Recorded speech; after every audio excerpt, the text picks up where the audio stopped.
안녕하십니까. 전별 변호사입니다. 여러분, 오늘 5번째 시간이네요. 오늘은 지난 시간에 이어서 민법 하기로 했던 거 기억나시죠?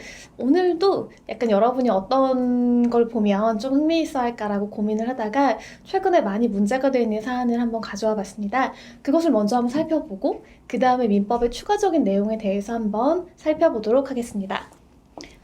이게 4강이 아니고 5강 제가 PPT 올려드릴 거예요. 여러분, PPT 같이 보시기를 바래요. 자, 최근에 대법원에서 흥미로운 판례가 하나 또 이렇게 나왔거든요. 판결 선고가 됐는데, 이게 강요에 의해 사직서를 쓴 경우가 이제 문제가 돼요. 그게 이제 과연 해고냐, 아니면 내가 사직의 의사에 의해서 그만두려고 한 거냐, 라는 것이 문제가 되거든요. 한번 같이 볼게요.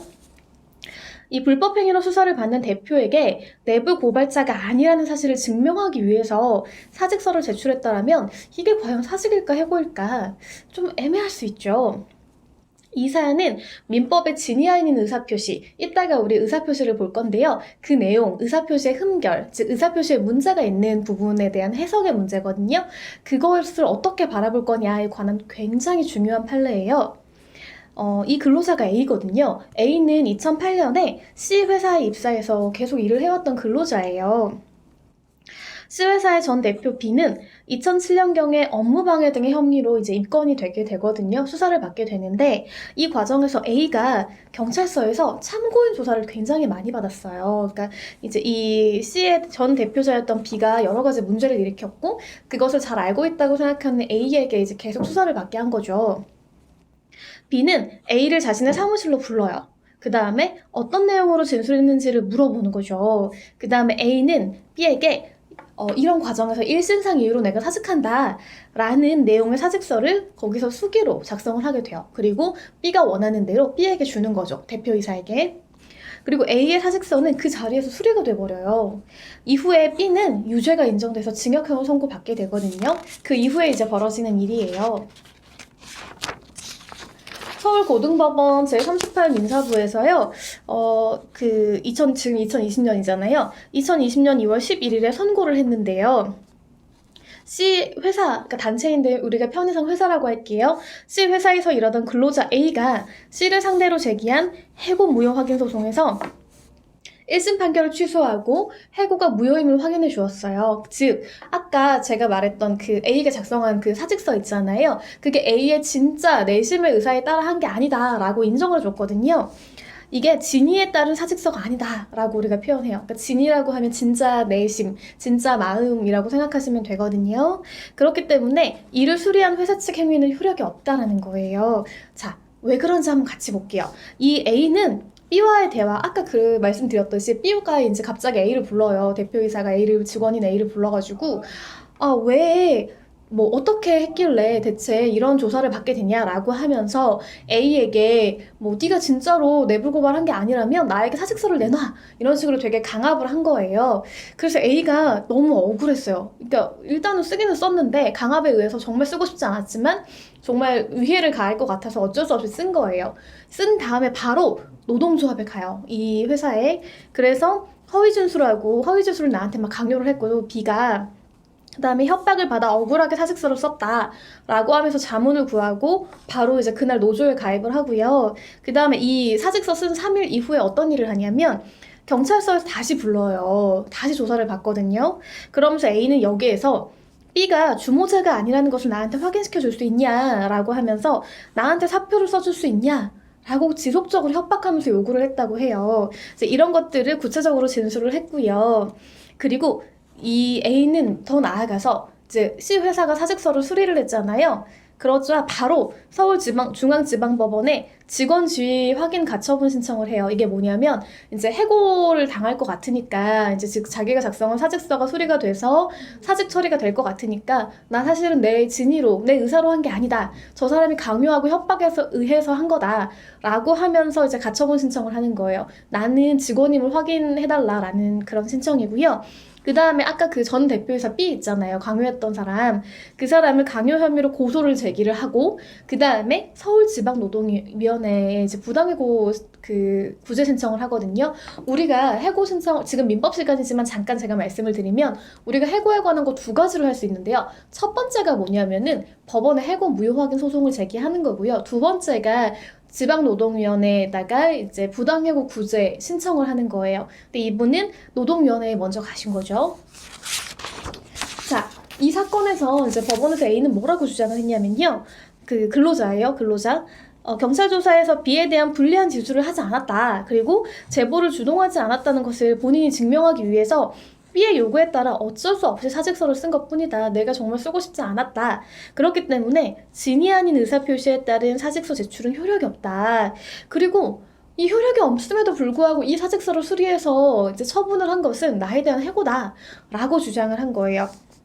여기에 대해서 여기 이제 C 회사의 항변인 거죠. C 회사에서는 뭐라고 하냐면 A가 경찰 조사에서 B에게, 그러니까 전 대표이사에게 불리한 진술을 한 사실이 알려져서 이 대표이사와의 신뢰관계가 무너진 거다. 그렇기 때문에 A는 이 대표이사를 더 이상 모시기 어렵다고 판단해서 그래서 사직서를 제출한 거다. 그러니까 진짜로 이 사람은 그만두려고 한 거다라는 거죠. 그러면서 A의 사직의 의사표시에 의한 근로관계 종료일 뿐이고 해고가 아니다. 라고 주장을 하고 좀 되게 팽팽하게 맞섰어요. 자, 여기에 대해서 법원은 뭐라고 했을까요? 법원은 C, 이 회사잖아요. 회사는 사직 의사 없는 A로 하여금 어쩔 수 없이 사직서를 작성하고 제출하기까지 한 거죠. 그 다음에 이를 수리했다라는 문제가 있다라는 거예요. 그렇기 때문에 사직서를 수리한 것은 해고다라고 봤고요. 정당한 사유가 없는 해고는 무효라고 판단한 거죠. 이전에도 이 부분이 또 문제가 되었는데요. A가 B에게 사직서를 3번이나 제출을 했어요. 여러분 이거 정상적인 거 아니거든요.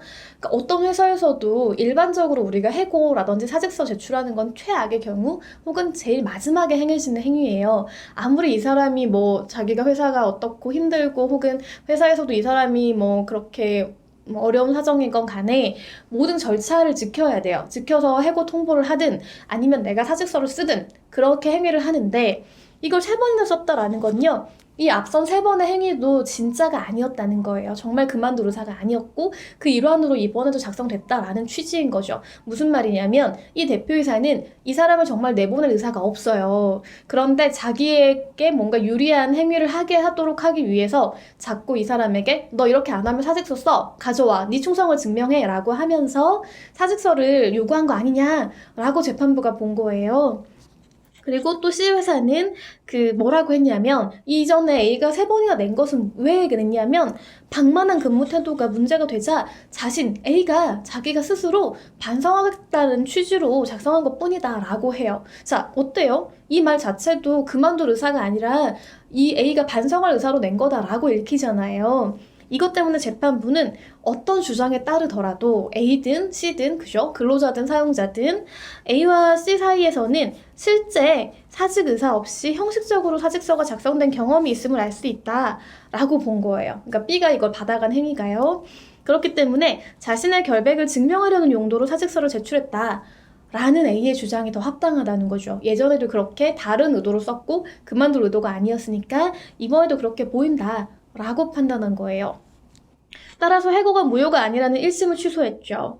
자, 이 사건은 그래요. 이 사건 잘 아셨죠? 그런데 문제는 뭐냐면 이 일반적으로 사직서 제출하는 행위 있잖아요. 이거는 내 내심에 정말 그만둘 의사가 없었더라도 이렇게 뭐 아주 특수한 행위, 그러니까 3번이나 이전에 이미 사직서 제출도 했고요. 그 다음에 뭐 협박을 받았고 이런 특수한 행위가 있지 않는 한 일반적으로 사직서를 제출하는 순간 그냥 사직하는 거예요. 그만두는 거거든요. 자, 판례 한번 볼게요. 그러니까 앞서 처음에 본 판례는 굉장히 특이한 판례예요. 자, 원래 일반적으로는 이렇게 돼요. 보면 이제 근로자가 징계 처분을 받아요. 그런데 내가 징계 해고 당하느니 사직서를 제출해서 그냥 나오자 라고 판단할 수 있잖아요. 근데 이게 해볼까? 문제가 굉장히 많이 됐어요. 보시면 사직하고 싶지 않았더라도 사직서 제출 당시에 징계 처분을 받았고요. 그 다음에 막 그 사람들이 비난을 할 거 아니에요. 잘못했으니까. 그러면 비난을 받을 바에는 차라리 그만두는 게 낫지 않겠나 라고 생각해서 사직서 제출했다면 이것도 해고일까? 라는 문제가 있을 수가 있어요. 근로자는 뭐라고 주장을 했냐면요. 내가 사직서 제출한 건 맞다. 그런데 진정으로 내가 이 회사 그만두고 싶지 않았다. 라고 주장을 했어요. 이에 반해서 사용자, 그러니까 이제 회사에선 뭐라고 주장을 했냐면 이미 이 근로자가 사직서를 제출한 이상 그만둘 의사가 있었던 거 아니냐. 그러니까 해고가 아니다. 나는 그냥 근로자의 의사를 존중했을 뿐이다. 라고 얘기를 해요. 여기에 대해서 법원이 뭐라고 하냐면요. 근로자가 3차 사직서 제출 당시, 여기도 뭐 이미 3번이나 냈었나 봐요. 근데 뭐 이유가 있었겠죠. 사직서 제출 당시 앞하고 다른 사례예요. 진정으로 마음속에서 사직을 바라지 아니하였다 하더라도 당시의 상황에서 징계 처분을 받고 계속적으로 사내에서 다른 직원들의 비난을 받는 것보다는 퇴직금이라든지 장래 재취업을 위해서 내가 그냥 스스로 사직하는 게 더 낫지 않겠냐라고 판단했던 것이라고 봄이 상당하다. 그렇기 때문에 사직의 의사가 없는 진위 아닌 의사표시라고 보기 어렵다라고 판단하고 있는 거예요. 그렇기 때문에 해고가 아닌 거예요. 그러니까 이게 지금 원칙적인 판례의 입장이거든요. 그러니까 여러분 혹시나 그럴 일 잘 없겠지만 나중에 이제 그만두고 싶을 때가 분명히 있어요. 직장인들은 항상 마음 사표 품고 다니잖아요. 그런데 정말로 이 회사를 그만두겠다라고 생각하지 않는 이상 사직서 내시면 안 돼요. 이게 원칙적으로는 사직으로 보기 때문에 바로 그냥 근로관계가 종료돼 버리거든요. 이게 원칙이고 아까 앞에 판례가 굉장히 예외적이었다라는 것을 알아두시면 되겠어요. 이거는 진이 아닌 의사표시라고 하는데요. 왜 이런 게 나오는지 한번 우리 이론과 판례를 보면서 같이 한번 민법을 살펴볼게요. 자, 권리의 변동이죠. 우리 권리랑 의무는 지난 시간에 한번 했잖아요. 이제는 권리가 어떻게 변해가는가에 따라 이제 그런 것들 살펴볼 건데요. 권리의 변동은 당연하게도 발생이 있고요. 그 다음에 변경이 있고요. 소멸까지 가게 되는 거죠. 이 3단계를 거치게 돼요. 그리고 일정한 원인이 있는 경우에 그 결과로서 당연히 권리의 변동이 발생을 하겠죠. 권리 내지 법률관계의 변동의 원인은 법률 요건이라고 해요. 여기서는 그냥 이제 우리가 법률 용어를 배우는 것인데 여러분들이 뭐 아주 정치하게 지금 민법을 배울 건 아니잖아요. 그러니까 용어를 내가 익히고 지나간다 정도로 이해하시면 되겠어요.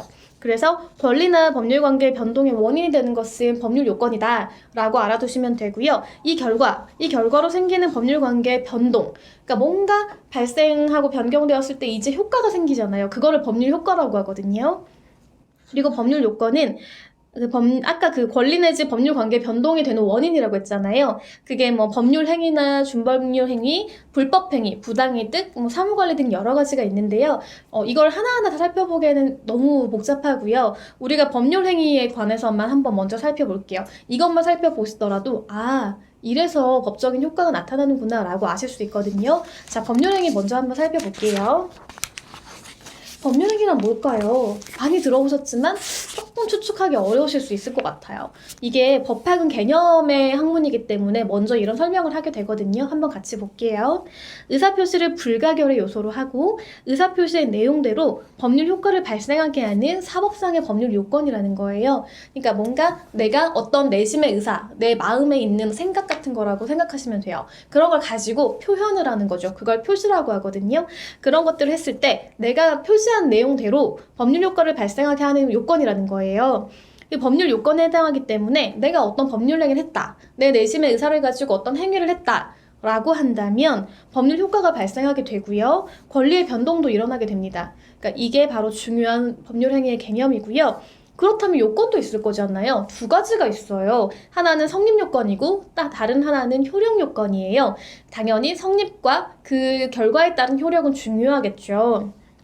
성립 요건은 법률 행위의 존재를 위해 필요한 최소한의 형식적이고 외형적인 요건이에요. 그리고 효력 요건은 이미 성립한 법률 행위가 효력을 발생하는 데 필요한 요건이거든요. 그렇게 일단 알아두실게요. 자, 이 세세한 것들은 나중에 강론 시간에 우리가 기회가 있다면 조금 더 자세하게 배울 수 있을 것 같아요. 그런데 지금은 여러분이 일단 민법의 개념을 좀 2시간에 걸쳐 확인하는 시간이니까 이런 게 있다라고 이해하시고 일단 넘어갈게요. 자, 그 다음에 중요한 게 뭐냐면 법률행위의 해석이에요. 이것은 법률행위의 내용을 확정하는 작업이거든요. 그러니까 의사표시가 있다고 했을 때는 이걸로 결과를 우리가 바로 알기 어려운 경우가 있어서 이 행위의 의미가 뭔지를 해석해야 되는 경우들이 있어요. 그런데 이제 이 법률행위는 의사표시로 구성되어 있다고 했잖아요. 그렇기 때문에 결국 법률 행위를 해석하는 것은 의사와 표시를 해석하는 거예요. 그런데 세 가지가 있어요. 크게 보면 먼저 자연적 해석인데요. 이것은 그냥 우리가 일반적으로 내가 생각했고 이제 어떤 행위를 했어요. 그게 일치하는 거고요. 만약에 상대방이 있다라고 하면 내 생각과 상대방의 생각이 모두 일치하는 거예요. 그럴 때 우리가 자연적 해석이라고 하고 내가 했던 의미대로 상대방이 이해한 그 의미대로 효력을 발생하는 것을 말해요. 자, 그렇다면 규범적 해석은 뭘까요? 이 나와 상대방이 일치하지 않는 경우예요. 그런데 이때는 표시행위의 객관적이고 규범적 의미를 밝히는 거죠. 그러니까 무슨 말이냐면 이 내가 의도한 거하고 상대방이 생각하는 거랑 달라요. 그러면 합리적인 제3자의 객관적 평가에 따라서 당사자가 이를 구체적인 내용이 확정되는 거예요. 그러니까 구체적으로 제3자가 이 행위에 대해 어떻게 생각을 하는지에 따라서 조금 달라진다는 거예요. 뒤에 제가 상세하게 좀 살펴볼게요. 그리고 마지막이 보충적 해석이라는 건데요. 이것은 법률행위의 내용에 흠이 있어요. 그러니까 뭔가 잘못이 있고 뭔가 구멍이 있다는 의미거든요. 그럴 때 당사자가 이 구멍, 이 잘못된 게 있다는 걸 알았더라면 했을 내용인 거죠. 그러니까 이제 이거는 내가 확정적으로 생각하는 것이 아니고요. 만약에 내가 생각했을 때 이러한 잘못이 있다는 걸 알았더라면 어떻게 했을까를 결정하는 건데요. 중요한 게 있어요.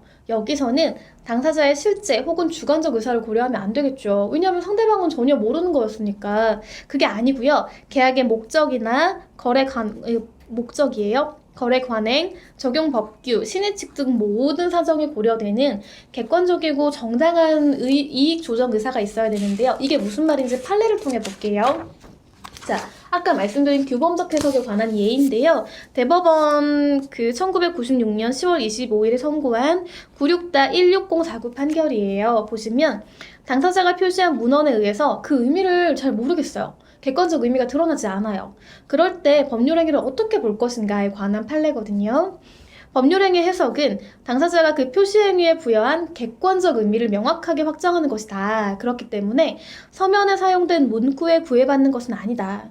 어디까지나 당사자의 내심적 의사의 여하에 관계없이 그 서면에 기재된 내용에 의해서 당사자가 그 표시 행위에 부여한 객관적 의미를 합리적으로 해석해야 된다라는 거죠. 그러니까 원칙적으로는 당연히 우리가 쌍방 똑같은 생각을 하고 있다면 그 문헌이 맞을 거잖아요. 그런데 그렇지 않을 경우 이렇게 해석해야 된다는 얘기인데요. 뭐냐면 당사자가 표시한 문헌에 의해서 객관적인 의미가 명확하게 드러나지 않는 경우에는 문헌의 내용과 법률 행위가 이루어진 동기, 그리고 경위, 당사자가 그 법률행위에 의해서 달성하려는 목적과 진정한 의사, 거래의 관행 등을 종합적으로 고려해서 사회 정의와 형평의 이념에 맞도록 논리와 경험의 법칙, 그리고 사회의 상식과 거래의 통념에 따라 합리적으로 해석해야 된다라는 거예요. 자, 이게 무슨 말일까요? 뒤에 다시 나오거든요. 뭐냐면 어떠한 의무를 부여하는 내용의 문면에 기재된 협조를 최대로 한다 라는 문구가 있을 때 이게 무엇일까? 이 의미는 뭘까라는 건데요. 이게 법률적으로 굉장히 문제가 많이 되어 왔고요. 그래서 규범적 해석의 굉장히 리딩 케이스라고 보는 판례거든요. 리딩 케이스라고 하면 이제 법률에서 어떤 그 법률의 중요한 해석이나 혹은 법조문의 굉장히 중요한 내용들 아니면 쟁점 같은 것들이 있어요. 그 쟁점에 대해서 법원이 이것은 이런 의미야 라고 구체적으로 밝히고 있고 또 이제 학계라든지 혹은 뭐 많은 법률가들이 그거 맞아 라고 대표적인 판례네 라고 인정하고 있는 게 리딩 케이스거든요. 보시면 우리가 계약서를 작성할 때 이제 계약서 검토를 하게 돼요, 변호사들이. 근데 굉장히 많은 꼼꼼한 내용들이 있고요. 특히나 이제 그 거래 관계가 복잡할수록 당사자가 많거나 금액이 크거나 관여하는 법률 효과들이 많을수록 굉장히 많은 내용들이 담겨요. 그럴 때 이제 거의 예전에는 말미에다가 어떤 행위를 하고 이제 최대한 협조한다. 라는 것들이 있어요. 근데 이 문구가 문제가 된 거예요. 이게 과연 강제력으로 우리가 할 수 있는, 청구할 수 있는 거냐? 아니면 도의적으로 내가 협조하겠다는 의미인 거냐? 자, 판례는 뭐라고 봤을까요? 어떠한 의무를 부담하는 내용의 기재가 있는 문면에 협조를 최대로 한다 라고 기재되어 있다면 특별한 사정이 없는 한 당사자가 그와 같은 문구를 기재한 객관적인 의미는 문면 그 자체로 볼 때 그러한 의무를 법적으로 부담할 수는 없지만, 그죠? 법적인 의무 아니라는 거예요. 잘 보세요.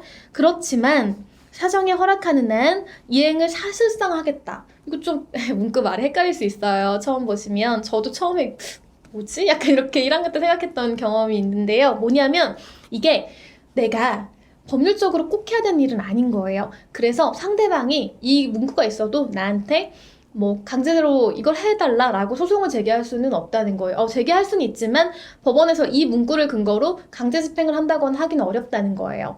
그렇지만 가능하다면 내가 도의적으로 해주겠다, 협조해주겠다 라는 의미인 거죠. 그러니까 조금 내용이 다른 걸 아시겠죠? 그렇기 때문에 협조하겠다 라고 적혀 있다면 이것만으로는 법적인 책임을 물을 수는 없어요. 우리가 도의적으로 이걸 해주세요. 당신이 이걸 해줘야 되지 않겠냐 라고 얘기할 수는 있지만 법적으로 판사님께 이거 이렇게 적혀 있으면 법적인 의무 아니에요? 그러니까 꼭 해주세요 라고 말하기 어렵다는 거예요. 아시겠죠? 그러니까 나중에 혹시나 여러분이 계약서를 작성할 때 협조하겠다 라고 한다면 어떻게 보면 법적으로는 강제력이 없을 수 있다는 걸 반드시 이해하시고 이 문구, 이 협조하겠다라는 이 앞선 문구 있잖아요. 여러분이 요구하실 수 있는 거 그거는 반드시 이행하겠다라든지 뭐뭐 한다 라든지 이렇게 문구를 작성하시는 게 좋아요. 자, 그러면 또 뒤로 넘어가 볼게요. 우리 법률행위의 목적에 관한 것이 있는데요. 이게 당사자가 법률행위에 의해 달성하고자 하는 법률 효과를 법률행위의 목적이라고 해요. 여기에 유효 요건이 있는데요. 뭐냐면 확정성. 그러니까 이게 딱 확정이 가능해야 되는 거지 막 불확정적으로 계속 바뀌고 이러면 좀 애매하고 곤란하잖아요. 실현하기가. 그러니까 확정성이 있어야 되고요. 실현 가능성이 있어야 돼요. 그러니까 처음부터 아예 불가능해요. 그거는 법률 행위의 목적이 될 수 없어요. 불가능한 것은 어떤 행위의 목적이 될 수 없는 거잖아요. 그러니까 마찬가지로 실현 가능하지 않다라고 하면 법률 행위의 목적도 될 수 없다라는 거고요. 또 중요한 게 뭘까요? 적법성이죠. 여러분 법률행위 하는데 이게 법적으로 인정할 건지 말 건지잖아요. 그런데 위법한 행위라고 한다면 이걸 인정할 수 있겠어요? 당연히 안 되겠죠. 그러니까 적법성이 있어야 되고요. 그리고 사회적 타당성이 있어야 돼요. 이게 뭔지 한번 볼게요. 바로 밑에 나오는 판례거든요. 만약에 이 요건이 다 없다면 효력이 없는 거예요.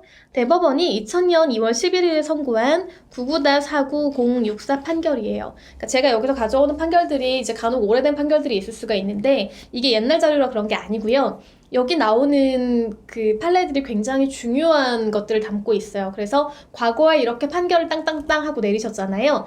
이 판결이 지금까지 오고 있어요. 그렇기 때문에 굉장히 중요한 판례거든요. 그래서 제가 가져오는 거니까 한번 알아두시면 좋겠어요.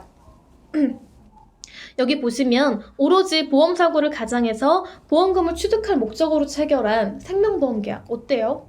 이거 효력이 있어야 될까요? 그러니까 무슨 말이냐면 이게 보험사고를 가장해서 어떤 사람의 생명보험금을 내가 취득하려고 보험계약을 체결을 해요. 문제가 있죠. 한번 볼게요. 생명보험계약은 사람의 생명에 관한 우연한 사고에 대해서 금전을 지급하기로 약정하는 것. 잘 보세요. 보험계약이지 않나요? 이것은 우연한 사고를 우리가 뭔가 정말 불행한 일에 대비하기 위해 한다는 거죠. 그리고 금전을 취득할 목적으로 고의로 피보험자를 살해하는 등 도덕적 위험의 우려가 있다. 그렇잖아요. 왜 우리 많이 보지 않았어요? 저 진짜 안타까웠던 케이스가 뭐였냐면은 입양한 케이스 있잖아요. 입양 국내에도 있었고 국외에도 있었어요. 입양을 했는데 이제 이 아이들이 이제 보험금을 타기 위해, 그러니까 우리가 지급받기 위해서 어떤 분이 아이들을 입양해 놓고 이 아이들을 살해하는 거예요. 그래서 사망보험금을 막 지급받고 이랬던 과거의 케이스가 있었어요. 그렇기 때문에 이제 미성년자를 대상으로 해서는 이런 생명보험 계약에 이제 체결이 제한되고 뭐 이런 부분들이 있었거든요. 그러니까 이것처럼 또 그런 것도 있었잖아요. 왜 우리가 혼인신고를 했는데 해외여행 가가지고 뭐 살해를 했다더라 뭐 이런 얘기 많이 들어보셨잖아요. 아니면 뭐 부부인데 이 생명보험 계약을 체결하고 뭐 한 명을 살해하고 이 보험금을 받아서 뭐 해외로 도주했다더라 이런 얘기들 간혹 있잖아요. 그런 걸 방지해야 되잖아요. 그죠? 그런 얘기예요. 그렇기 때문에 그 계약 체결에 관해서 신의 성실의 원칙에 기한 선의, 그러니까 강하게 요청되는 바, 여기서 선의는 그냥 진짜로 선한 마음이에요. 제가 왜 여기 선의를 설명을 드리냐면 뒤에 나오거든요. 이 선의랑 다른 내용의 선의가 또 있어요. 일단은 보실게요. 당초부터 오로지 보험사고를 가장해서 보험금을 취득할 목적으로 생명보험 계약을 체결한 경우에는 사람의 생명을 수단으로 이득을 취하고자 하는 불법적인 행위를 유발할 가능성이 크다. 맞는 얘기죠. 그리고 이러한 목적으로 체결된 생명보험 계약에 의해서 보험금을 지급하게 하는 것은 보험 계약을 악용하는 거잖아요. 그리고 부정한 이득을 얻고자 하는 사행심을 조장하게 되겠죠. 그 정당한 게 아니잖아요. 사람을 살해해서 보험금 받는 거는. 그렇기 때문에 그래서 여기서 나오는 단어가 사회적 상당성인 거예요. 사회적 상당성을 일탈하게 되므로 이와 같은 생명보험 계약은 사회 질서에 위배되는 법률 행위로서 효력이 없다라고 보고 있어요. 자, 법률행위의 목적에 대한 또 다른 판례가 나와요. 이것도 굉장히 중요한 판례니까 알아두세요. 증인에 관한 건데요. 한번 보실게요. 대법원이 2010년 7월 29일에 선고한 2009-56283 판결이에요. 뭐냐면 증인이 증언을 조건으로 소송의 일방 당사자에게 굉장히 엄청난 금액, 그러니까 우리가 통상적으로 용인할 수 없는 뭐 그냥 우리가 증인 여비 같은 건 주거든요. 그런 거 말고 진짜 어마어마한 금액을 받게 된다는 거죠. 이런 약정은 증언 거부권 유무와 상관없이 반사회적이란 거예요. 그러니까 아무리 증언을 뭐 억울하다고 해서 이 사람 다른 사람에게 내가 어마어마한 금액을 당신한테 줄 테니 증언을 해달라라고 하는 것은 용인될 수 없다라는 거예요. 한번 보실게요. 타인의 소송에서 사실을 증언하는 증인이 그 증언을 조건으로 소송의 일방 당사자 등으로부터 용인될 수 없는 수준. 예를 들면요. 증인에게 일당 및 여비가 지급되는 경우 증인이 증언을 위해 법원에 출석함으로써 입게 되는 손해에는 미치지 못하는 경우 그러한 손해를 전보해 주는 정도. 그러니까 우리가 이제 예를 들면 한 분이 증언하러 막 법정에 오시잖아요. 그러면은 솔직히 시간도 쓰셔야 되죠. 교통비도 쓰셔야 되죠. 일하시면 일당도 이제 그날은 일을 못 하시는 거잖아요. 그러면 돈도 못 버시는 거잖아요. 그러니까 이런 것들을 보전하기 위해서 증인협의라는 게 있어요. 그 정도는 괜찮다라는 거예요. 그런데 이걸 넘어서는 대가를 제공받기로 하는 약정은 국민의 사법참여 행위가 대가와 결부됨으로써 사법작용의 불가매수성 내지는 대가 무관성이 본질적으로 침해된다. 무슨 말이냐면요. 사법은요, 그러니까 재판이 있죠. 재판은 공정하게 치러줘야 되기 때문에 어떤 대가가 있다거나 불공정한 행위가 있으면 안 된다는 거예요. 그런데 돈을 어마어마하게 받겠다는 약정은 당연히 불공정하잖아요. 그렇기 때문에 안 된다는 거예요. 그렇기 때문에 반사회적인 법률행위에 해당해서 무효다라고 보고 있어요. 이는 증언 거부권이 있는 증인이 그 증언 거부권을 포기하고 증언을 하는 경우라도 마찬가지라는 거예요. 그러니까 이 부분 알아두셔서 어떠한 경우든 간에 증인 여비라든지 그 이상으로 너무 많은 돈을 받고는 증언할 수 없고 그 돈을 주기로 하는 약정 자체도 무효다라는 거 알아두시면 되겠어요. 자, 그리고 또 보실 부분은 의사표시에 관한 부분인데요. 의사표시는 표시된 의사, 그러니까 즉 뭐냐면 내가 어떤 생각을 하고 있는데 이게 의사고요. 내가 말을 하고 어떤 행동을 하는 게 표시잖아요. 그러니까 이거 내가 생각을 하는 것과 어떤 행동을 하거나 말을 하는 게 표시. 의사와 표시가 요소인 거예요. 의사표시에. 쟁점이 있어요. 뭐냐면 법률행위의 성립 과정에서 의사와 표시의 불일치라든지 그러니까 내가 생각하는 것과 내가 말하고 행동하는 게 달라요. 혹은 하자 있는 의사표시 뭐냐면 상대방이 나한테 거짓말했어요. 나를 속여가지고 사기에 의해서 내가 어떤 행위를 했거나 상대방이 나를 너무 협박을 해요. 그래서 어쩔 수 없이 정말 하기 싫었는데 한 경우 뭐 이런 거. 이게 바로 하자 있는 의사표시거든요. 그런 것들 이제 의사표시에 하자가 발생한 경우에요. 자, 첫 번째, 우리가 제일 처음에서 사직서 얘기했잖아요. 그게 바로 이거예요. 진이 아닌 의사표시인데 한번 보실게요. 민법 제107조, 진이 아닌 의사표시. 1항, 의사표시는 표의자가 진이 아님을 알고 한 것이더라도 그 효력이 있다. 보세요, 여러분. 원칙이죠. 그러니까 제가 아까 말씀드렸잖아요. 사직서 내는 순간 이거는 그냥 효력이 인정되는 거예요. 이게 원칙이니까. 그죠? 그런데 상대방이 표의자의 진이 아님을 알았거나 이를 알 수 있었을 경우에 무효로 한다. 그 첫 번째 사례에서 어땠어요? 회사가 알았잖아요. 회사가 이미 알고 이 사람이 진짜로 그만둘 의사 없이 한 거라는 걸 너무 명확하게 얘기했잖아요. 그러면 효력이 없다는 거예요. 아시겠죠? 원칙과 예외를 반드시 알아두세요. 제2항 전항의 의사표시는 무효는 선의의 제3자에게 대항하지 못한다. 자, 여기 선이 나왔잖아요. 아까 앞서 나왔던 판례의 선이랑 정반대예요. 법률 용어가 가끔 이렇게 혼동스러운 경우가 있어요. 그러니까 일반적으로 우리가 알고 있는 거랑 다른데요. 저도 처음에 이 선의 악의를 듣고 뭐야 착한 사람한테는 대항하지 못해? 뭐 이렇게 생각했거든요. 이게 일반적인 용어잖아요. 그런데 여기에 선의는 뭐냐면 그냥 알아두실게요, 여러분. 모르는 사람이에요. 그러니까 이 진이 아닌 의사표시, 정말 내심의 의사가 그렇지 않았다는 걸 모르는 제3자가 있을 거잖아요.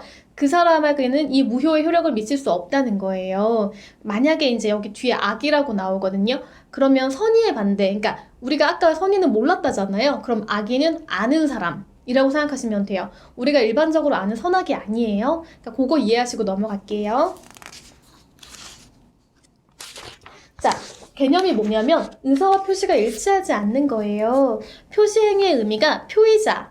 제가 만약에 말을 하잖아요. 그러면 제가 말하는 사람이니까 표의자이거든요. 이 표의자의 진이 진짜 마음과 다르다고 하더라도 이것을 표의자가 스스로 알아요. 그러니까 이제 아까 그 사례에서 사직서를 쓸 때요. 사직서 쓸 때 내가 정말로 그만두고 싶지 않아요. 근데 저 사람이 나를 협박했기 때문에 내가 쓰는 거잖아요. 이게 내가 진짜 마음은 그게 아니었어요. 그거를 알거든요. 그러면서 스스로 이제 하는 행위예요. 원칙은 표시된 대로 효력이 발생을 하죠. 예를 들면 이런 거예요. 건물의 임대인들이 그런 문제 진짜 많잖아요. 이제 장사가 잘 되면은 갑자기 임대료가 막 올라가지고 문제가 엄청 발생하는 경우들 많죠. 그런 것처럼 건물의 임대인이 실제로는 임차인에게 당신 나가 라고 말할 의사가 없어요. 실제로는 그냥 잘 이 사람이 계속 있어줬으면 좋겠어요. 다만 임대료를 높이고 싶은 거죠. 그럴 때 가장 많이 쓰는 방법이 나가라고 하는 거예요. 그래서 명도가 이제 실제로는 이거 나가고 이 건물을 나한테 다시 돌려줘. 이게 명도거든요. 실제로는 건물 명도를 청구할 의사가 없어요. 그런데 임대료를 인상하기 위해서 임차인에게 당신 나가 라고 한다는 거예요. 자, 이거 원칙이 뭐라고 했어요? 원칙 효력이 있다고 했죠. 근데 이 임차인이 너무너무 당황스럽고 화가 나고 해서 이제는 그래 어쩔 수 없으니까 내가 나가지 뭐라고 했어요. 그러면 이 나가라는 의사표시에 효력이 있다라는 거예요. 다만 상대방이 표의자의 진이 아님을 알았거나 알 수 있었을 경우에는 효력이 없어요. 그러니까 아까 앞서 살펴본 사직서의 경우에도 사직서를 제출받는 회사가 이 사람이 사직서 낸 게 진짜 의사가 아니라는 걸 알았다라면 무효잖아요. 그런 거예요. 자, 예를 한번 볼게요. 사실은 이 진이 아닌 의사표시 같은 경우는 민법에서 이제 있는 거고요. 그런데 굉장히 많은 사례들이 어디서 나오냐면은 그 노동법 관련해가지고 해고에서 많이 나와요. 그리고 이제 해고가 또 이 민법하고 무관한 게 아니거든요. 그러니까 한번 같이 살펴보실게요. 사용자의 의원 면직 처분이 해고에 해당하는지 여부의 판단 기준에 대해서 이제 대법원이 선고 2009-95974 판결로 얘기하고 있잖아요. 사용자가 사직의 의사 없는 근로자로 하여금 어쩔 수 없이 사직서를 작성하고 제출하게 해요. 그 다음에 이를 수리하는 이른바 의원 면직의 형식을 취하는 경우가 있죠. 그래서 근로계약 관계를 종료시키는 경우, 이럴 때 실질적으로 사용자의 일방적인 의사표시에 의해서 근로계약 관계를 종료시키는 것이기 때문에 이것은 해고다라고 봐요. 다만 그렇지 않은 경우에는 사용자가 사직서 제출에 따른 사직의 의사표시를 수락하는 거죠. 그러니까 근로자가 저 그만둡니다 라고 했을 때 그래요 라고 하는 거, 이렇게 수락하는 거예요. 그렇기 때문에 그럼으로써 사용자와 근로자의 근로계약 관계는 합의 해지에 의해서 종료되는 거다. 그리고 사용자의 의원 면직 처분은 해고라고 볼 수 없다라고 판단하고 있죠. 예를 들면은 갑 은행이 직원들에 대해서 특별퇴직을 권고를 해요. 그래서 그 신청을 받고 수리를 하는 거죠. 근로계약 관계를 종료시킨 사안인데요. 이때 당시에 은행이요. 경영 상태나 정내 전망이나 구조조정 같은 굉장히 많은 문제가 있었어요. 어려움이 있었거든요. 그리고 경영진의 확고한 의지라든지 갑 은행이 제시한 특별퇴직의 조건, 그 개인들의 개별적 사정, 장래의 불확실성, 특별퇴직을 할 것인지, 그렇지 않을 경우에 이해관계 등 재반 사정을 종합적으로 고려해서 직원들이 스스로 판단한 거예요. 그래서 퇴직 의사를 결정을 했거나 마음속으로는 갑 은행의 특별 퇴직 권고를 받아들일 수 없을 수 있어요. 그러니까 내가 평생 이제 이 회사에 몸을 담겠다. 예전에 그랬잖아요. 몸을 담겠다라고 하고 이제 입사를 했어요. 입사를 했기 때문에 정말 저는 이 회사 그만두고 싶지 않아요. 라는 게 이 사람의 정말 솔직한 마음이에요. 그렇다고 하더라도 이 당시의 상황, 이제 외환위기가 있고 굉장히 경제가 어려웠던 이 당시 상황으로는 그것이 최선이라고 판단했기 때문에 특별 퇴직을 신청한 거다라는 거죠. 그러니까 정말로는 회사를 그만두고 싶지는 않았지만 내가 이 회사의 상태라든지 나의 경제 현황이라든지 모든 것을 고려해 봤을 때는 그만두는 게 맞겠다라고 판단했다는 거예요. 그렇기 때문에 이 은행의 직원들에 대한 퇴직 처분이 실질적으로는 해고에 해당하지 않는다라고 본 거죠. 자, 여러분 여기까지 아시겠죠? 그러니까 사직서 함부로 쓰시면 안 돼요. 자, 관련 사례 하나만 더 볼게요. 2002-68058 판결인데요. 회사가 어려운 상황과 경영 상태를 극복하기 위해서 조직을 축소하고 구조 조정의 일환으로 희망퇴직을 권유하는 과정이 있을 수 있어요. 예전에 정말 어려웠거든요. 외환위기 때도.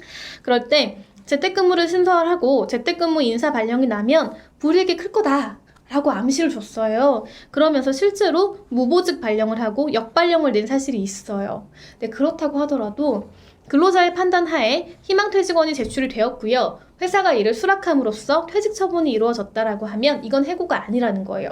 왜 그런지 한번 볼게요. 피고회사가 신설한 재택근무 제도는 당시 어려운 경제 상황을 극복하고 살아남기 위해서 조직의 축소 개편과 임용 인력에 대한 구조 조정의 일환에서 이에 대처하기 위해서 인력 재배치 차원에서 신설되었다라는 거예요, 일단은. 그리고 당시 피고회사가 경영상 필요한 경우 할 수 있도록 되어 있던 기존의 보직 해임 제도보다 급여 및 처우 면에서 직원들에게 더 유리한 내용을 담고 있었을 뿐만 아니라 피고회사에는 재택근무 인사 발령을 내린 적이 한 번도 없어요. 그리고 무보직 발령이나 역발령은 이러한 이 회사의 너무 어려운 경제 상황에 따라 어쩔 수 없이 조직의 축소 개편으로 보직의 수가 감소해서 경영상의 필요에 따라 어쩔 수 없이 행해진 거다라는 거예요. 그렇기 때문에 이 경영상 합리성이 있어서 남용한 것도 아니다, 인사권을. 그렇기 때문에 이러한 것들이 희망퇴직을 실시하는 과정에서 있었다는 사정만으로 퇴직을 강요하진 않았다라고 판단하고 있어요. 이런 거 보시고요. 자, 이게 진위 아닌 의사표시였어요. 알겠죠, 여러분? 조금 이해가 좀 되시나요, 이제? 그 다음에 중요한 게 허위 표시예요. 한번 볼게요. 허위는 말 그대로 거짓말인 거고, 더 쉽게 말하자면 짜고 하는 행위예요. 짜고 하는 행위.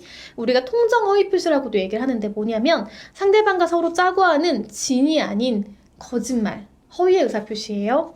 표의자가 거짓의 의사표시를 하면서 상대하고 합의를 해요. 아까 진이 아닌 의사표시는 원칙적으로 상대가 몰랐잖아요. 그런데 이 통정허위 표시는 원칙적으로 상대가 알아요. 내가 거짓말하는 것도 알고요. 심지어 나랑 상대방이 짜고 하는 행위예요. 아시겠죠? 그렇기 때문에 비즈니 의사하고 좀 다른 것이고요. 예를 들면 이런 거예요. 세금을 좀 적게 내고 싶어요. 우리가 매도를 하는데 부동산 세금이 어마어마하잖아요. 그런데 이게 세금이 또 일정 가격에 따라서 금액에 따라 굉장히 달라진단 말이에요. 그러니까 원칙적으로는 이만큼의 돈을 주고 사야 되는데 이 매도가를 확 낮추는 것처럼 신고를 해버려요. 그래서 세금을 적게 내려고 하는 거예요. 이럴 때 이게 통정 허위 표시라는 거예요. 이것은 효력이 없어요. 다만 선의의 제3자에겐 대항하지 못해요. 여기 또 선의 나오잖아요. 여기 나오는 선의는 모조리 다 모르는 사람을 의미한다고 생각하시면 돼요. 보실게요. 제108조 통정한 허위의 의사표시. 제1항 상대방과 통정한 허위의 의사표시는 무효로 한다. 제2항 전항의 의사표시의 무효는 선의의 제3자에게 대항하지 못한다. 자, 판례 한번 보실게요. 대법원에서 뭐라고 하고 있냐면요. 2001-11765 판결인데요. 자, 여러분 이런 경우가 있어요. 이제 상황이 어렵고 갑자기 사업하시다 보면은 대출을 막 받는 경우가 있어요. 이게 반드시 사업뿐만 아니라 일반적으로 생활이 어렵거나 하는 경우에도 좀 그럴 경우가 있잖아요. 그런데 한 사람에게는 이 한도가 있잖아요. 그러면 더 이상 이 한도를 넘어서는 순간 대출이 안 돼요. 생활이 어렵잖아요. 그러니까 이거를 회피하기 위해서 다른 사람 명의로 대출받는 경우들이 아주 간혹 있어요. 근데 이게 일반적인 경우가 아니고 이 금융회사가 알게 돼요. 그러니까 이 금융회사, 예를 들면 은행이라면 이 은행과 같이 짜고 당신한테 돈을 못 빌려주지만 당신이 다른 제3자를 데리고 오면 그 사람 명의로 돈을 빌려줄게 라고 하는 경우가 있었거든요. 과거에. 한번 보실게요. 동일한 대출 한도를 회피하기 위해서 금융기관의 양해하에, 그죠? 형식상 제3자의 명의를 빌려 체결된 대출 약정의 효력이에요. 이거 당연히 효력 없잖아요. 왜냐하면 보실게요.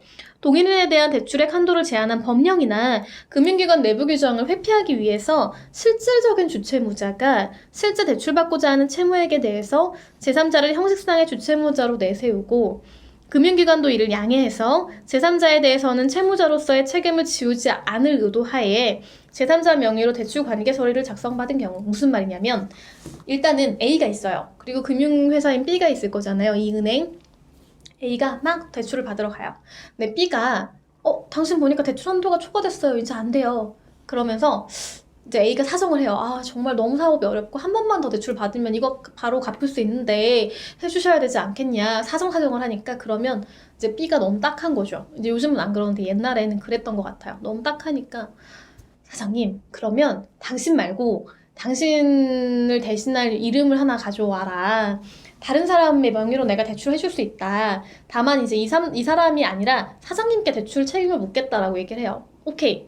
그래서 이 A가 또 자기 친구인 C에게 가서 사정을 해요. 진짜 미안한데 한 번만 좀 도와줘. 내가 진짜 이거 변제할게. 꼭 할 테니까 이름만 빌려줘. 너한테 아무 책임도 없을 거야.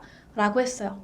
C가 너무 안쓰러워서 진짜 고민을 많이 하다가 그래, 그러면 나한테 정말 아무 책임 없는 거지라고 확인하고 이 은행에도 가서 확인을 해요. 그리고 3자가 모여서 같이 계약을 체결을 하는데 이름은 이 C 명의로 하는 거예요. 그러면서 B도 그렇고요. 그러니까 은행도 그렇고요. 이 빌리는 실제 채무자도 그렇고 이 명의자에게는 아무런 책임을 묻지 않겠다라고 얘기를 해주고 확인까지 해줘요. 그럴 때 나중에 A가 갚을 줄 알았어요. 근데 사람 일이 그렇게 또 막 쉽게 흘러가지 않다 보니까 A 사업이 안 됐어요, 잘. 빌린 돈을 갚을 수가 없게 됐어요.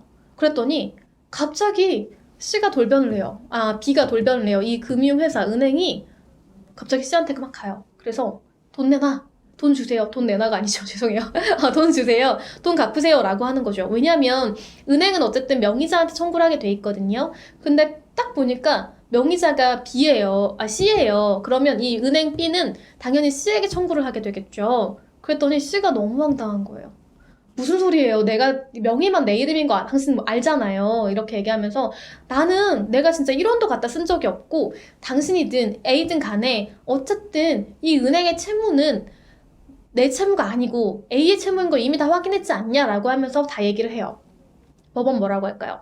법원에서는 이 제3자 C잖아요. C 제3자는 형식상의 명의만을 빌려준 자에 불과하고 대출 계약의 실질적인 당사자는 금융기관과 실질적인 주채무자이다. 그렇기 때문에 제3자 명의로 되어 있는 대출 약정은 그 금융기관의 양해하에서 체결된 것이기 때문에 이 C는 채무 부담의 의사가 없었다는 거예요. 즉 자기가 실제로 빌릴 의사도 없었고요. 갚을 의사도 당연히 없었다는 것을 A, B, C가 모두 알고 있었다는 거예요. 그렇기 때문에 통정 허위 표시에 해당하는 무효이다. 그래서 은행은 어떻게 되겠어요? 이 C한테 청구하면 안 되는 거예요. 효력이 없으니까. 그런 얘기예요. 자, 넘어가 볼게요. 다음에 이제 있는 하자 있는 의사표시는 착오에 관한 것인데요. 우리가 쉽게 생각하면 착각하고 이제 어떤 행위를 하는 거예요. 이 개념이 뭐냐면 표시행위를 대상으로 법률행위 해석을 통해서 확정된 내용하고요. 표의자의 진위가 일치하지 않고 더 중요한 거는 표의자가 이걸 몰라요. 그러니까 앞에 두 사례, 진위 아닌 의사표시라든지 허위, 통정허위 표시는 적어도 이 표시하는 자, 예를 들면 말하는 사람이 이거 내 마음하고 좀 달라 알고 있었죠. 그런데 이 착오는 모른다는 거예요. 이게 중요한 점이에요. 자, 그럴 땐 취소를 할 수가 있어요. 앞에는 무효였잖아요. 여긴 취소예요, 취소. 근데 이 취소의 요건이 뭐냐면 첫 번째, 중요한 부분에 착오가 있어야 되고요. 두 번째, 표의자에게 중대한 과실이 없어야 돼요. 이 두 가지가 다 이루어지지 않는다면 취소할 수 없어요. 착오가 있어도. 따라서 표의자의 중대한 과실에 의한 경우에는 취소가 불가능한데요. 조문 한번 볼게요. 제109조고요. 착오로 인한 의사표시 제1항. 의사표시는 법률행위의 내용에 중요 부분에 착오가 있을 때에는 취소할 수 있다. 그러나 그 착오가 표의자의 중대한 과실로 인한 때에는 취소하지 못한다라고 되어 있죠. 마찬가지로 제2항 전항의 의사표시의 취소는 앞에랑 똑같아요. 선의, 그러니까 모르는, 이 사실을 모르는 제3자에게는 대항하지 못한다라는 거죠. 일례 한번 볼까요? 대법원이 2000-12259 판결을 이제 내리셨는데요. 보면 동기의 착오를 이유로 법률행위를 취소하기 위한 요건에 대해 굉장히 상세하게 작성하셨어요. 자, 볼게요. 동기의 착오라고 하면 이제 이 어떤 행위를 하기 위한 내심의 의사를 말을 하는데요. 한번 보면 이 동기의 착오가 법률행위 내용의 중요 부분의 착오에 해당하는 이유로 표의자가 법률행위를 취소하려면 그 동기, 그러니까 내가 어떤 행위를 하기 위한 내심의 목적이 있잖아요. 그 목적을 당의 의사표시의 내용으로 삼을 것을 상대방에게 표시하고 의사표시의 해석상 법률행위의 내용으로 되어 있다라고 인정되면 충분하다라는 거예요. 뭔지는 뒤에 가서 다시 한번 말씀드릴게요. 당사자들 사이에 별도로 그 동기를 의사표시의 내용으로 삼기로 하는 합의까지는 필요 없다. 그렇지만 그 법률행위의 내용의 착오는 보통 일반인이 표의자의 입장에 섰더라면 그와 같은 의사표시를 하지 아니하였으라고 여겨질 정도로 그 착오가 중요한 부분에 의한 것이어야 한다. 조금 말이 어렵잖아요. 예를 들어볼게요. 뒤에 바로 나오는데 어떤 사람이 토지를 사요. 이제 좀 굉장히 넓은 토지를 사는데 근데 이제 이 토지를 사려고 막 갔어요. 그랬더니 공인중개사분도 그렇고 파는 사람도 그렇고 이 토지 중에서 이제 이 정말 수백 평에 달하는 토지 중에서 한 2, 30평은 도로에 포함이 될 거다 나중에.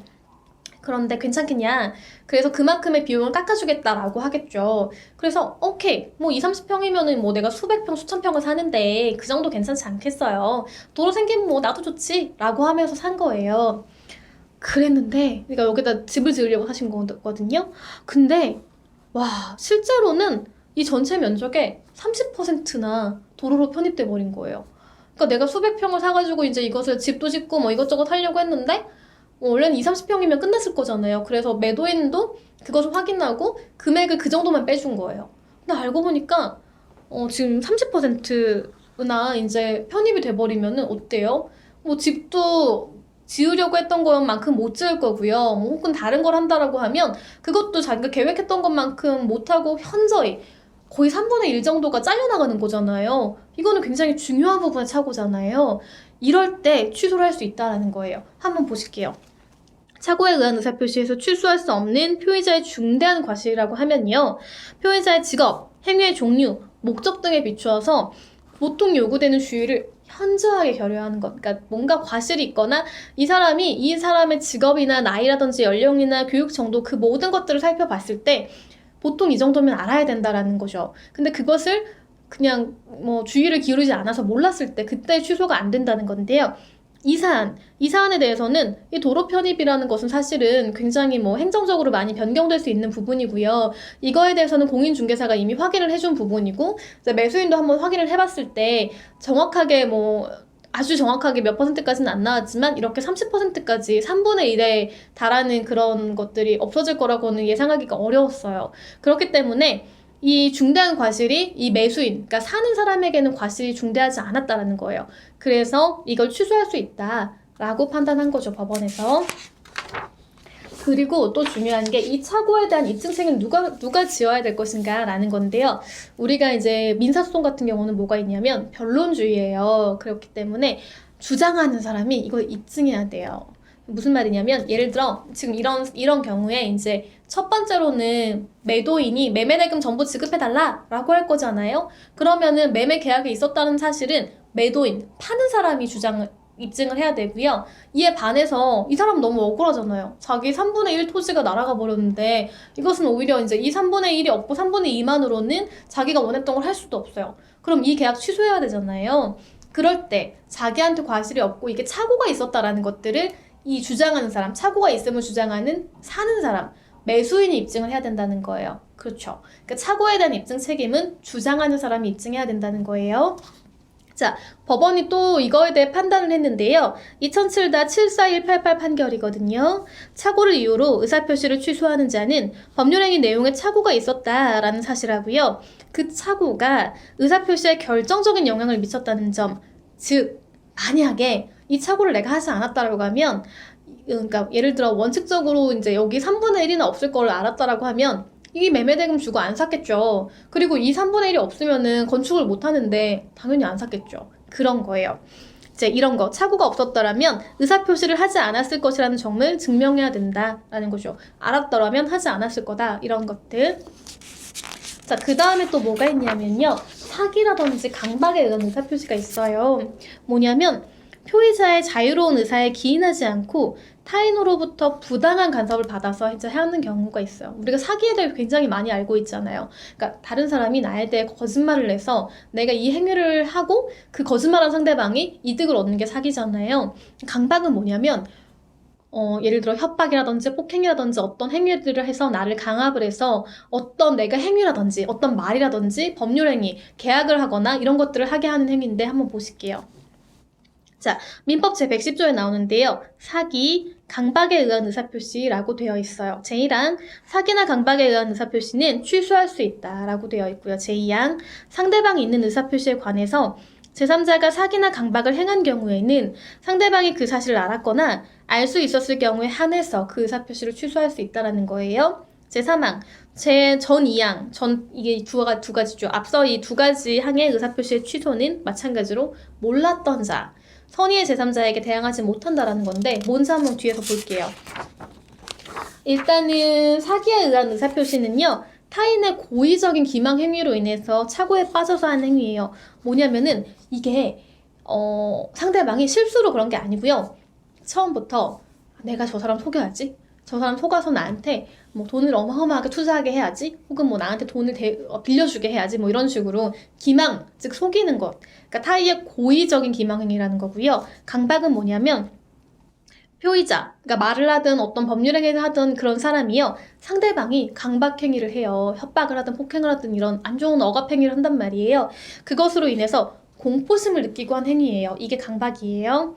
효과는요. 너무 억울하잖아요. 내가 속아서 했든 협박을 당해서 무서워서 했든 간에 이거는 그대로 법률 행위의 효과를 인정하게 되면 너무 억울하니까 이거 마찬가지로 취소할 수 있어요. 착오하고 마찬가지예요. 다만 상대방이 있는 의사표시의 경우에는 제3자가 사기나 강박을 했을 때요. 마찬가지. 상대방이 그 사실을 알았거나 알 수 있었을 때 한해서 취소가 가능한 거예요. 자, 판례로 한번 알아볼게요. 무슨 말인지. 여러분 이거 진짜 대표적인 사례거든요. 저희 때 시험에도 항상 나왔던 거예요. 굉장히 옛날 판례긴 하지만 그래서 중요한 판결이에요. 9-52665 판결인데요. 옛날에 이런 경우가 있었어요. 뭐 요즘도 간혹 있다라는 기사를 아주 간혹 보지만 옛날에는 정말 대대적으로 많이 이루어졌대요. 뭐냐면 백화점에서 우리가 어떤 물건을 사는데 이제 옷이라든지 혹은 뭐 가구라든지 이런 걸 막 사잖아요.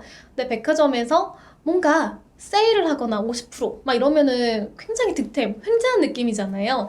이걸 이용한 거예요. 그리고 이 백화점에서는 고가의 물건을 저렴하게 사는 걸 소비자들이 좋아한다 라고 생각을 한 거예요. 근데 실제로는 뭐 예를 들면 한 뭐 10만 원짜리인데 이것을 20만 원, 원래 정가는 20만 원인데 10만 원에 판다 라고 하거나 뭐 한 200만 원짜리 물건이라고 거짓말을 하는 거죠. 실제는 100만 원인데 그래 놓고 정가에다가 200만 원이라고 쓰는 거예요. 그리고 지금 대박 할인 뭐 이런 식으로 하면서 50% 할인해가지고 이걸 100만 원에 판다라고 하면서 왜 그런 거 마트에도 막 그런 거 있잖아요. 뭐냐면 여기에도 마찬가지로 정가 200만 원 써놓고요. 밑에다가 할인가 해서 현재 100만 원 뭐 이런 식으로 써놔요. 그러면 사람들이 딱 볼 때 와 50%야? 왜 이렇게 싸? 이렇게 되는 거예요. 고가의 제품임에도 불구하고 이거 뭐 아까 20만 원짜리를 10만 원에 파는 것도 마찬가지예요. 원래 10만 원짜리인데 20만 원이라고 붙여놓는 거예요. 그럼 사람들이 생각할 때 와 이렇게 되는 거죠. 나 진짜 횡재였네? 약간 이렇게 사람으로 하여금 착각하게 만들어서 물건을 사게 하는 어떤 상술이라고 할까요? 그런 것들이 예전에 많았던 거예요. 보시면 상품의 선전이나 광고에 있어서 다소의 과장이나 허위가 수반되는 것은 일반 상거래의 관행과 신의 측에 비추어 시행될 수 있는 한 기망성이 결여된다. 무슨 말이냐면 우리가 어떤 물건을 팔잖아요. 그럴 때 이 물건을 아무래도 홍보를 하고 이 물건의 좋은 점을 얘기해야 사람들이 사잖아요. 그러니까 무조건 좋은 점만 얘기하는 거죠. 예를 들어 뭐 이 볼펜을 판다고 치면 와 이거 진짜 너무 잘 써지고요. 뭐 어디 가도 굉장히 부드럽게 잘 써지고 뭐 어떤 그 번짐이나 이런 것도 없고요. 또 사람들이 굉장히 좋아하는 브랜드고 뭐 이런 식으로 계속 얘기를 하는 거죠. 그리고 뭐 카메라를 판다고 했을 때도 이 카메라가 그렇게 화소가 좋아요. 절대 안 흔들리고 뭐 그 빛에 대한 어떤 반사나 번짐 같은 것도 없고요.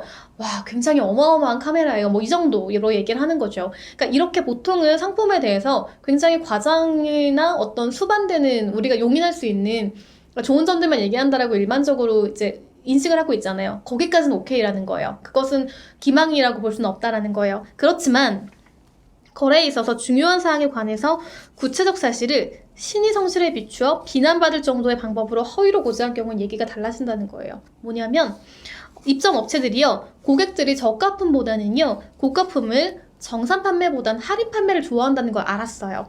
그렇기 때문에 이미 시중에 출하된 상품의 경우에는 종전 판매 가격을 실제보다 높게 해서 할인 판매를 가장한 거예요. 그러니까 정상적으로 원래 10만 원에 파는 건데 20만 원이라고 정가가 그리고 내가 50% 할인하는 거라고 한 거죠. 이런 식으로 표시를 하고요. 종전 판매 가격 내지 정산 판매 가격인 것 같이 꾸며서 백화점의 각 매장에 진열하고 매장의 광고대에 두 가지 가격, 그러니까 정산 가격, 할인 가격 이거를 표시를 한 거예요. 그래서 할인 판매율을 표시함으로써 이 상품들이 종전에는 높은 가격으로 판매가 됐던 건데 할인 특매 기간에 한해서 특별히 대폭 할인된 가격으로 내가 판매하겠다 라고 거짓말했다는 거예요. 그리고 할인 판매 기간이 끝난 뒤에도 판매 가격을 원래는 이제 이 사람들이 써놓은 게 뭐 10만 원, 20만 원 혹은 100만 원, 200만 원 이랬잖아요. 그러면 10만 원 할인 가격이 끝났으면 20만 원으로 팔아야 되는데 그렇게 안 했다는 거예요. 그렇게 하지 않고 할인 특매 기간 중에 가격으로 판매를 계속하는 이른바 변칙 세일 방법을 판매 기법으로 했다라는 거예요. 이거 이제 변칙 세일이라고 얘기하거든요. 이것은 기망이라는 거예요. 그러니까 이제 우리가 용인될 수 있는 그런 마케팅 기법이 아니고 실질적으로 소비자를 속였다는 거예요. 그렇기 때문에 이것은 취소할 수 있는 행위가 된다라고 보는 거죠. 아시겠어요? 그래서 요즘에는 변칙 세일 잘 안 하시긴 해요. 왜냐하면 하면 나중에 취소할 수 있는 행위가 돼버리니까. 그래서 이런 것들 한번 이제 알아보시면 좋겠고요. 사실은 여러분, 민법이 진짜 방대하고 정말 설명하고 싶은 게 많은데 이것들을 이제 우리가 2주 안에 다 볼 수는 없잖아요. 그래서 기본적인 개념, 그 중에서도 조금 중요한 판례들을 위주로 한번 살펴보려고 했어요. 민법은 여기까지 우리가 진행을 하고요. 또 다음 시간에 새로운 법리들을 또 볼 거잖아요. 그때 또 중요한 판례나 혹은 중요한 쟁점에 대해서 같이 알아보도록 하겠습니다. 여러분, 이번 주 정말 고생 많으셨어요. 다음 주에 또 봬요. 네, 감사합니다.